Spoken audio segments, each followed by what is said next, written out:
Right, so there you're seeing some very excited young ladies at the Dorrington Primary School in Kroonstad, and this is the location for one of the later schools of the ASIDI program, and it's the 100th school in fact, and we're celebrating they're receiving a state-of-the-art facility. It wasn't that long ago when the school, well, it didn't have a lot to go with, but they managed to get results through. But now, with the state-of-the-art facility, the experience for the teachers and for the learners is going to change dramatically. And these drummies are helping us celebrate that. And to tell us a little bit more about this program, ASIDI, why it's so important and why she wanted it instituted and working, it's my great pleasure to bring onto the set the Minister of Basic Education, Angie Motsekga. Minister, thank you very much for joining us, and a very, very warm welcome. You must be quite excited to be opening schools like this. I know that this is a project that's been close to your heart for some time.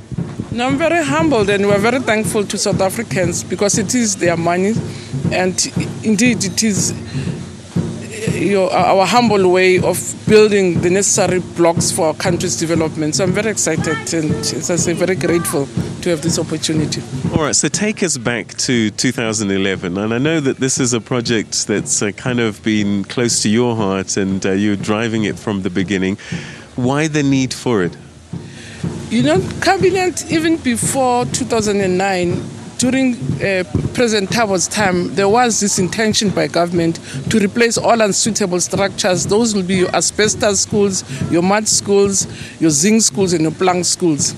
In the Western Cape, for instance, we're replacing all these plank schools. Here, we're replacing asbestos schools. In the Eastern Cape, in the main, we're mud schools.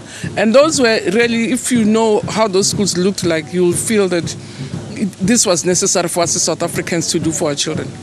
So give us a sense then of what the deliverables for this ASIDI project would be. Now this one, it really is what every government would be proud to give to its kids. It's got more than 1,000 kids. It's a very big school for a primary school, but it's also a highly performing school. It has 37 classes, it has a library, it has all the necessary sports fields, it has your science facilities, and it also has proper facilities for our teachers. It has staff rooms, you can have sick rooms, any other thing that ideally we will want to see a school having, we have in the school. Your sports field, your health center, your library, all the classes, an administration block, and your specialist rooms. So by the time this project is done, how many schools will have been affected, and potentially, I guess, learners and teachers? You know, we have the first batch, which is 527. Those are schools which have been identified by provinces. So we are working on 527. We've already built 108. We're in the process, in the pipeline, we have more than 100. For next year, it's another 140, 150. So the first batch should be done in the next 3 years now, because we had started in 2011. We had a very slow takeoff, but already now we're cruising, so it's very comfortable. We're doing very well. The systems are in place. The partners are geared up. So we will finish the first batch in the next 3 to 4 years. But as we build, we pick up more mud schools, more plank schools. So what should happen is that after we finish the first batch, we will have to go and make a fresh motivation to Treasury to say, here are the other schools we've picked up as we are working, which the province had not given to us, and see if Treasury is able to fund the second phase of ASIDI. But this is the first phase, it's 527 schools. All right, so give us a sense of costs, because I would imagine to get these kinds of infrastructure on the ground must be quite a lot of money from Treasury. How much have you been able to get, and how much do you need to spend? It's huge. They gave us more than 8 billion for the first batch of schools, but it's not only replacing structures. We're also dealing with schools which don't have water, schools which don't have proper, some don't even have sanitation, electrified and providing fence. So that 8.2 billion is for new structures, sanitation, water, fencing, and electricity. So that's the sum of money that we have for the first project.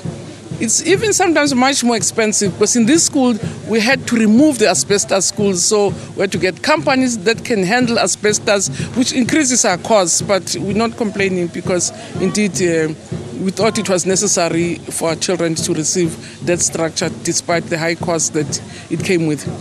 And very finally, when do you think that at the end of it all we won't need an ASIDI?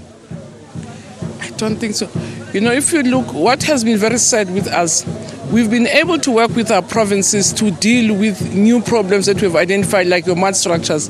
But if you look back, we've not been able to do redress. Our township schools are in a very sad state. They're still your apartheid schools. They're falling apart.